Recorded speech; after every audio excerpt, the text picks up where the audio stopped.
Hello everyone and welcome back to TowerGate. It is TowerGate day number 484. July the 7th, 2018. Saturday morning. I'm awake, barely, enough to get through the video. Alrighty, so let's see what we got going on today for this early weekend edition. Well, Kino Jimenez, the idiot who jerked the Make America Great Again hat off the 16-year-old and then threw a drink into the faces of his friends, has been apprehended. He has been arrested. He has been charged. He has been taken into custody. And the charge is a felony. They're hitting him with a felony. Felony theft of person. I didn't know there was such a crime, but something tells me when those cops saw that video and saw what a bully he was, they probably went and wrote a new law just for him.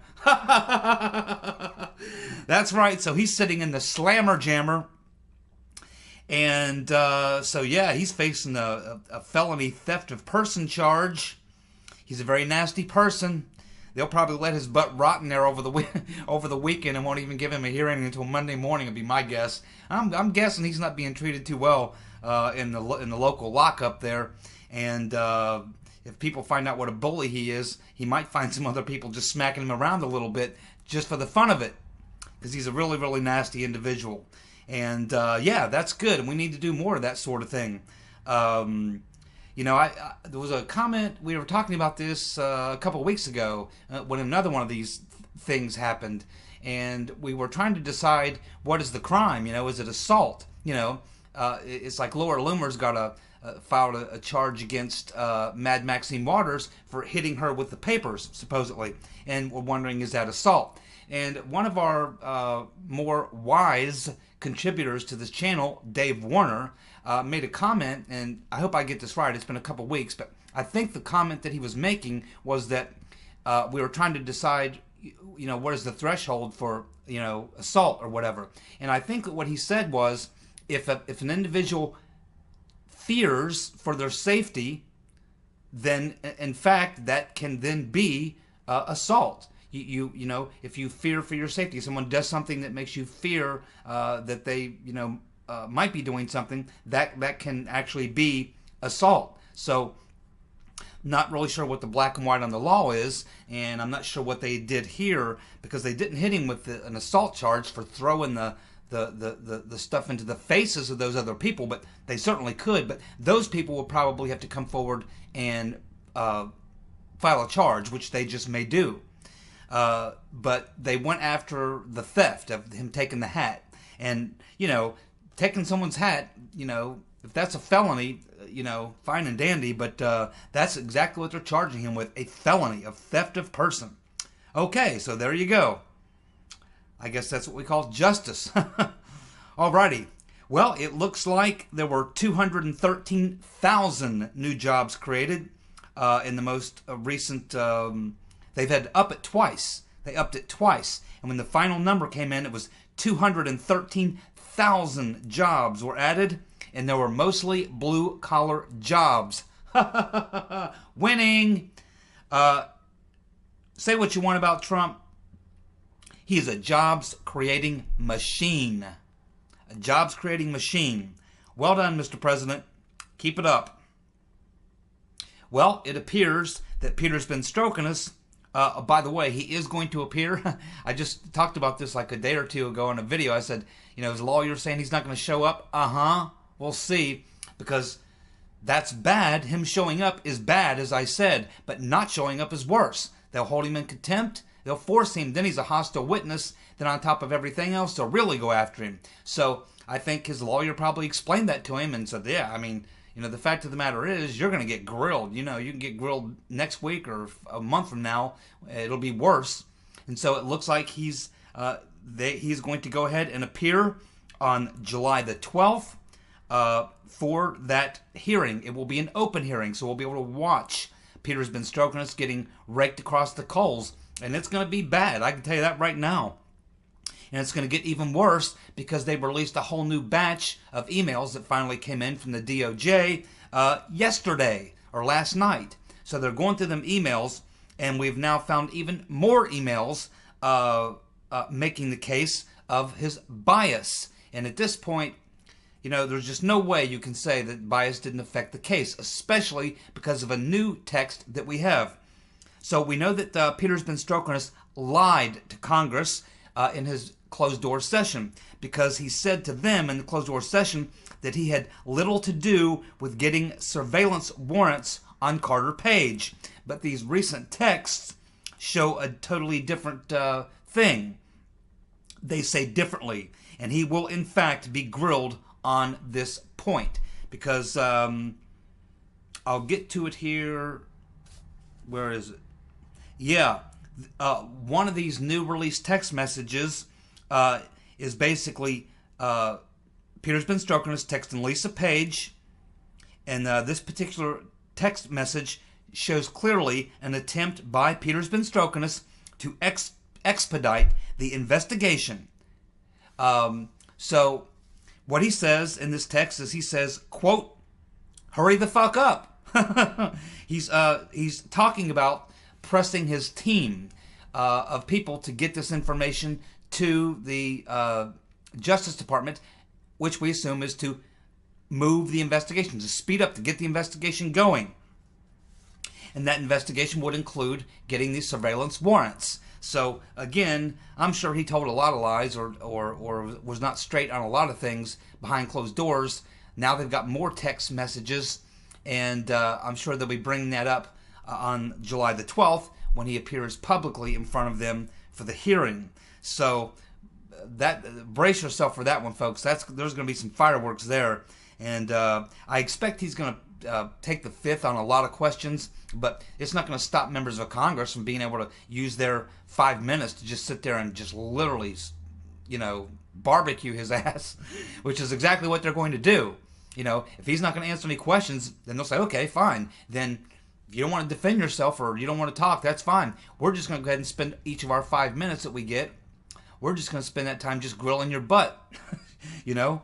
So there's no way for Peter's been Strzok to win in this deal. I mean, he either comes out looking bad, or really, really bad. His choice. And it's a long way to go. A very long way to go. Ultimately, this dude's going to jail. Okay? Now, it looks like, this is funny. This is hilarious. You know, Mike Pompeo is over in North Korea. He was there, I guess, Thursday and Friday. I guess he's coming back today, Saturday. But he was over there, and I think he's the guy who's actually working on the peace agreement, and I think John Bolton is working with the other people on the denuclearization. So that's all going on, but apparently Trump sent along a gift with Mike Pompeo to give to Kim Jong-un. And the gift he sent to him was the album, the Elton John album, which has the song Rocket Man. Which has the song Rocket Man on it. Now, apparently there's a backstory to this, and what had happened, apparently, is that when Trump and Kim were talking, apparently Trump was talking to him about something, and apparently brought up this thing about calling him Rocket Man. And I guess Trump mentioned to him that it's from the Elton John song. And of course, Trump found out that Kim Jong-un had never heard of the song Rocket Man by Elton John. So Trump had signed the album and sent along an autographed copy of the Elton John album with the song Rocket Man on it. So you can just picture Kim Jong-un sitting around now listening to his Elton John album, singing along with Rocket Man. He does have a sense of humor. You got to hand it to him. He does have a sense of humor, and I'm sure Kim Jong-un was laughing hard too. I'm sure he found it to be pretty funny. So because I'm sure they talked about that. But you know, Kim Jong-un, he's not an idiot. I mean, he knows. He's probably got a hell of a lot better sense of humor than liberals. Liberals have no sense of humor, none whatsoever. Well, you remember about 2 weeks ago in a video, Saggy Daniels was promising to go down to the border and solve that problem with those separated families down there on the border. And it was going to coincide with a 2-night gig that she had down along somewhere in Texas down along the border. But it appears that she did the 2 gigs, but she did not show up. Saggy did not show up at the border to fix the migrant crisis. No Saggy at the border. You know, I'm not sure what her plan was. I'm not sure if she's going to go down there and strip at the border. The migrant kids probably wouldn't have appreciated that. It probably would have scared the hell out of them, and they probably would have ran right back to Central America where they came from. They would have looked at it and said, "Oh my God, that's what's on the other side of the wall? Oh no!" And they would have ran as hard as they could the other way. Saggy fails again. Get her out of here. Well, it looks like Tom Hanks, the Hollywood actor, legendary actor, great actor, Tom Hanks, is basically telling Hollywood to grow up. And he says he'll be voting for Trump in 2020. All right, Tom Hanks, good man. Well, Mr. Potato Head couldn't resist another tweet. And this time, his tweet, he's comparing Trump to Bernie Madoff. So here is the latest Mr. Potato Head tweet. Alrighty. You are to governance politics what Bernie Madoff was to the stock market and investment advice. The two of you share a remarkably unethical ability to deceive and manipulate others, building Ponzi schemes to aggrandize yourselves. Truth and justice ultimately caught up with Bernie. Boy, coming from Mr. Potato Head, that's amazing. That is absolutely amazing. Accusing Trump of deceiving and manipulating others. The head of the CIA. This is the head of the CIA accusing someone else of deceiving and manipulating, when the entire job of the freaking CIA is to deceive and manipulate others. But usually, it's not their own countrymen. Well, actually it is. But in this case, when you look at it, how about the ability to deceive George Papadopoulos, Mr. Brennan? How about that one, Mr. Potato Head?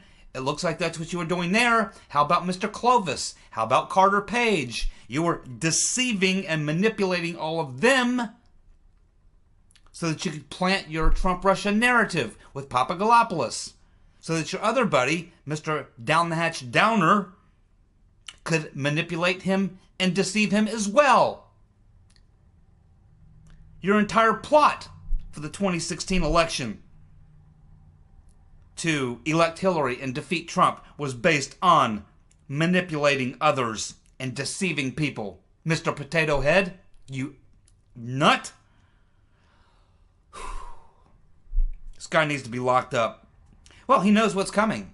He can see that Devin Nunes is getting closer and closer and closer. He's now worked his way from the FBI to the State Department, which tied him to these Hillary Clinton apparatchiks, whom he's now sent a letter asking Goodlatte and Gowdy to bring all these people in, and these are all the people around Clinton.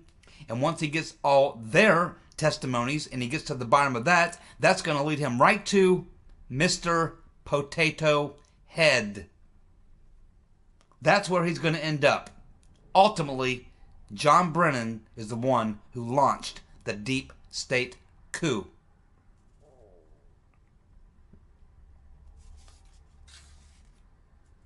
Uh-oh. Bad news for the commie darling of the left, Alexandra Ocasio-Cortez. Bad news. It appears that a photo has now emerged, and it's all over Facebook. It's all over Facebook, and it's a photo of Cortez with Susan Sarandon. Uh-oh. And so she has now become persona non grata with the left. You see, Susan Sarandon hated the Rotten Reverend Clinton and was a Bernie supporter. And she was out there talking very badly about the Rotten Reverend. And so now, with this photo of Cortez, in a smiling photo with Susan Sarandon, is going around Facebook. And so all these Hillary people who blame Bernie for their loss, now see this photo of Cortez with Susan Sarandon, who was a huge anti-Hillary liberal, pro-Bernie. Now they're basically, if I was reading some of the comments below the pic, and now they're all basically dissing the commie darling of the left. How hilarious is that?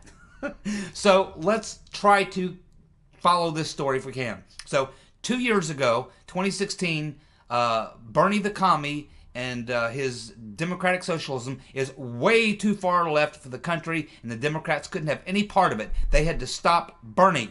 That's why they cheated Bernie. They thought they had to stop him to save their party. But then, after the rotten Reverend Clinton gets her ass kicked by Trump, and then this 28-year-old communist wins her election with only 20% of the people voting in a district that's 60% minorities and a lot of Hispanics, the entire Democratic Party leadership decides that they're going to completely flip-flop, and now the Democratic communism, actually the Democratic socialism of Bernie wasn't far left enough. Now they've gone even beyond that, and they've picked up this Democratic communism because of Cortez. But now they have to turn about again, because now she's being dissed because she's in a photo with Susan Sarandon. So now she's not hip anymore. She's not the New Deal anymore. So now they're going to have to diss her, which means they have to diss her platform and her communism. So now what are they going to do? Flip back to being the party of the rotten Reverend Clinton? Back to being a just a standard corporate hack neoliberal? Is that what they're going to do? Are they going to flip-flop again? Man, I'm telling you, they are they're the schizophrenic party. The schizophrenic party. You never know from one week to the next what their platform's going to be. Oh, actually, they've come up with their slogan, by the way. Yes, they have now decided on the slogan that they believe is going to carry them through 2018. And I'm not lying, folks. I'm not making this up. This is coming from the actual head of the Democratic National Committee. This is coming from the head of the National Democratic Committee. This is what they want their major campaign slogan to be between now to carry them into the 2018 elections. Abolish ICE. They want their candidates campaigning all across the country to campaign number one, front and center, abolish ICE. That's going to be their number one on their platform, abolish ICE. That's what they're going to run in 2018 on, abolishing ICE. That is their new slogan to carry them through 2018. This is coming officially out of the Democratic National Committee, the Democratic Party, the National Democratic Party. This is what they're saying. This is going to be their slogan, abolish ICE. Oh my God. Yeah. Well, today was the deadline for Rodenstein to turn over all the documents. All the documents. And as of late evening, on Friday evening, doesn't appear that he did it. Just like I told you he wouldn't do it. Why? Because he knows that, yeah, they'll probably have a floor vote to impeach him. He knows it will take about a year because the trial is actually held in the Senate. So it has to go through a couple processes in the House, and then it has to go to the Senate, where he probably thinks there wouldn't be votes to pass it anyway. And it would take, take a year for this whole process to go, play itself out for an impeachment.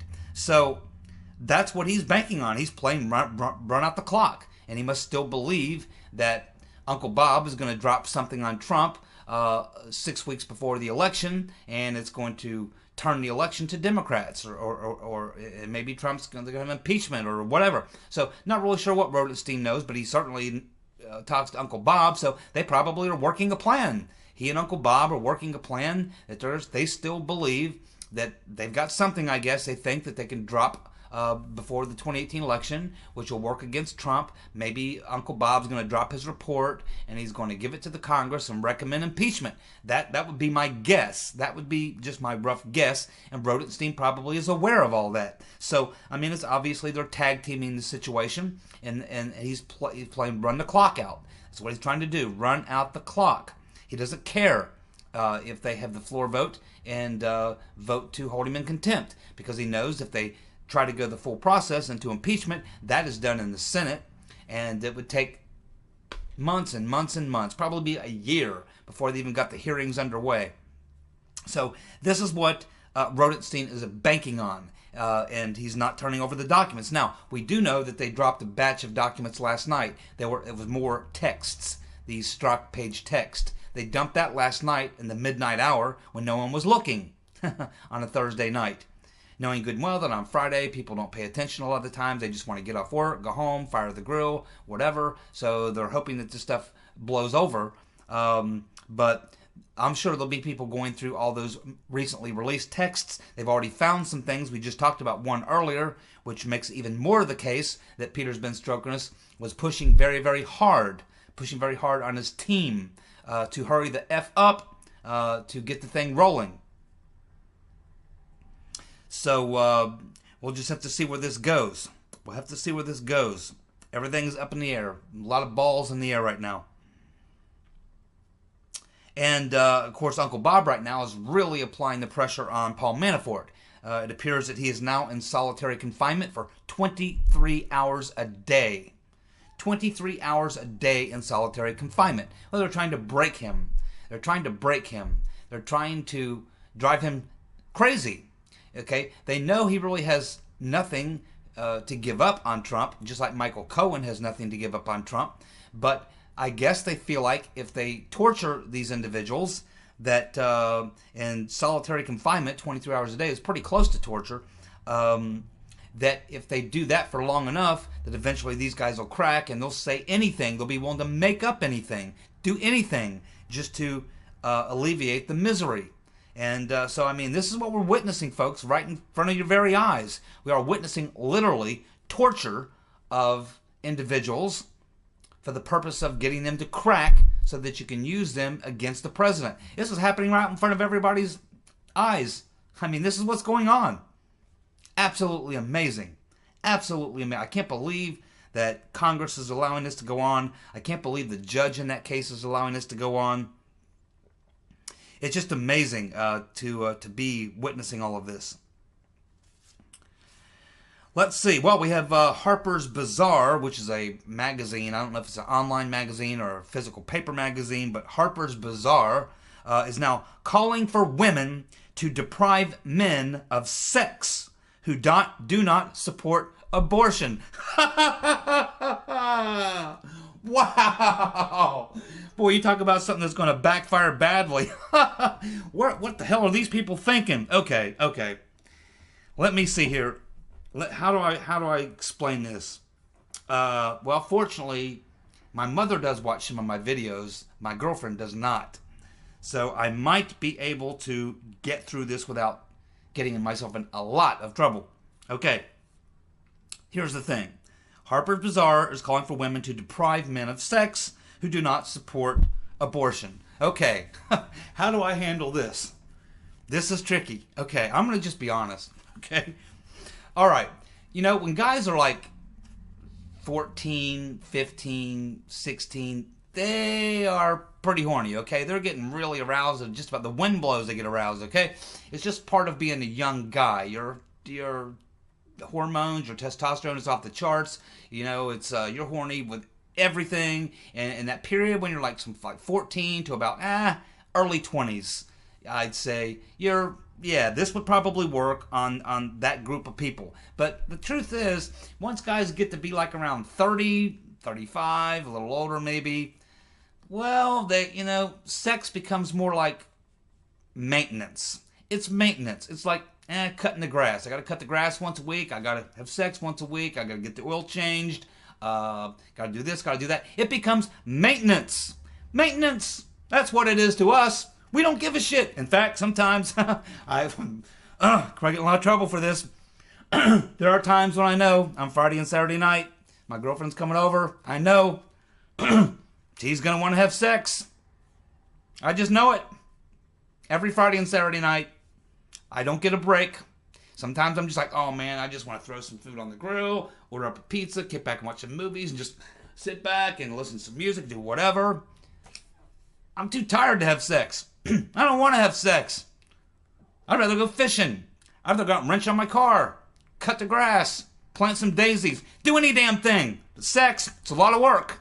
It's a lot of work if you're doing it right. So the fact is, for men, after they're about 30 or so, it becomes like maintenance. And every year, as you get a little older, you get a little less interested. Pretty soon, by the time you get my age, you really don't give a shit.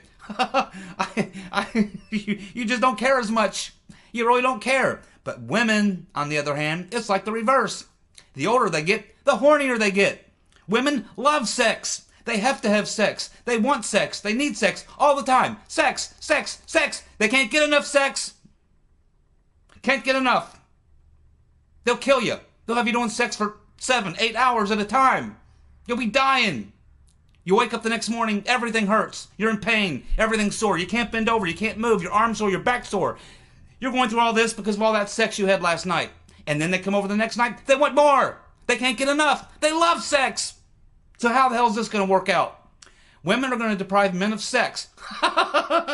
Right. No way. No way. Ain't going to happen. No way. Women cannot deprive men of sex because they want it 1,000 times more than the men do. The men want to go fishing. They want to wrench on their car. They want to hang out with their buddies. Hell, they get out of the house sometimes to avoid having to have sex.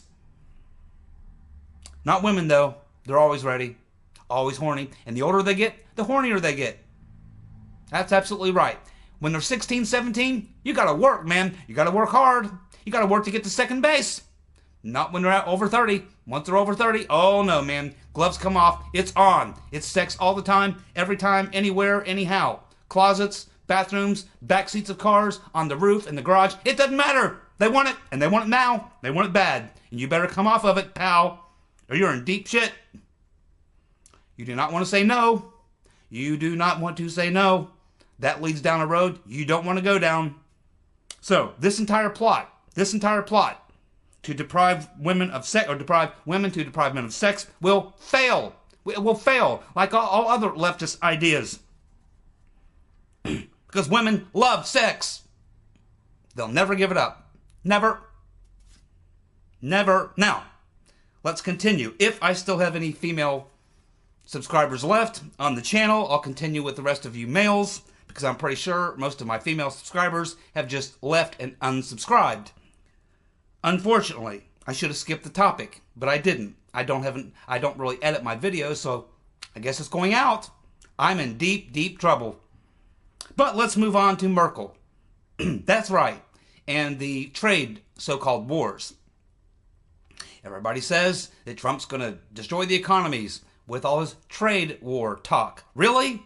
Well, he just created, what was that number again? Oh, let's see. How many jobs? How many jobs? It was 213,000 new jobs he created, while the whole time talking all this tariff talk about the trade wars and stuff. Well, it appears, yes, that Merkel has caved. Merkel has caved, and she's now saying that she will agree to roll back reductions on tariffs on U.S. cars and trucks coming into the Eurozone. Winning! And let's not forget that China buckled under a couple weeks ago and offered to come off of $200 billion in reductions. So he's gotten China to back off by $200 billion. He's now got Merkel agreeing to back off on the reduction on tariffs, and everyone else will fall in line. You better believe it. Including this new socialist president of Mexico. He will fall in line. Believe me, like I said about 2 weeks ago, 2 reasons. Number one, they export more to us than we do to them, and we have a much bigger, more diverse, and stronger economy. That's win-win. They can't win. They can't win a trade war. Not that we're in a trade war, but if we wanted to have one, we'd be winning. Winning, winning, winning. Because that's what we do here. We win. And that's what Trump does. He wins every damn day. He's just beating these people. He's beating these people like a drum. It's sad almost. I almost have empathy for them. Nah, not really. So there you go. That's got to drive the liberals over at MSNBC crazy. Just absolutely crazy. There's a great article in the American Thinker by Joel Gilbert, who's, of course, a filmmaker and commentator and writes some good articles from time to time. He is featured in the American Thinker pretty regularly.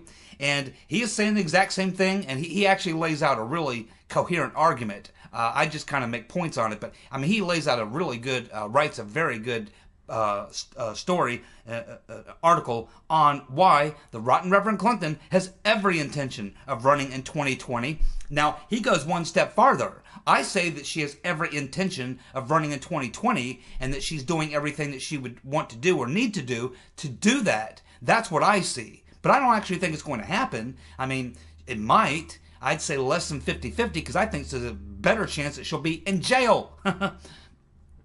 Or that her health issues will simply not allow her to do that. She would be, what, in 2020, how old would she be? 72 or 73, about the same age as Trump, but he's in great shape. She's in horrible shape. But he actually goes one step farther and says she will be the nominee in 2020, and he makes a hell of a good argument. I mean, you look at his argument, I mean, the most important thing to being a presidential candidate is the money. You got to have the money. And the rotten Reverend Clinton has socked away about $1 billion into the Clinton Foundation. Plus, what other national Democrat is there? Was it going to be Miss Cortez? No, she's just been dumped by the left. Is it going to be Elizabeth Warren? No way. Is it going to be Biden? Ain't going to happen. And even if it was Biden, I think the rotten Reverend would actually beat Biden. That's how bad he is. Even if she was mostly unconscious. He's making the argument, taking it one step farther than me. I'm saying that Hillary, the rotten Reverend Clinton, has every intention, everything she's doing now, she's setting the table for 2020. I believe that that's what she's doing. In her mind, she has every intention of running in 2020.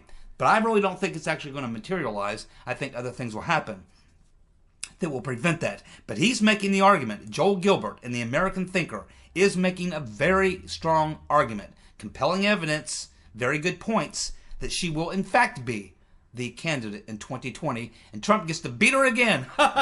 Probably twice as bad as he beat her the first time. He'll probably get 400 electoral votes, and she'll probably end up with like 50.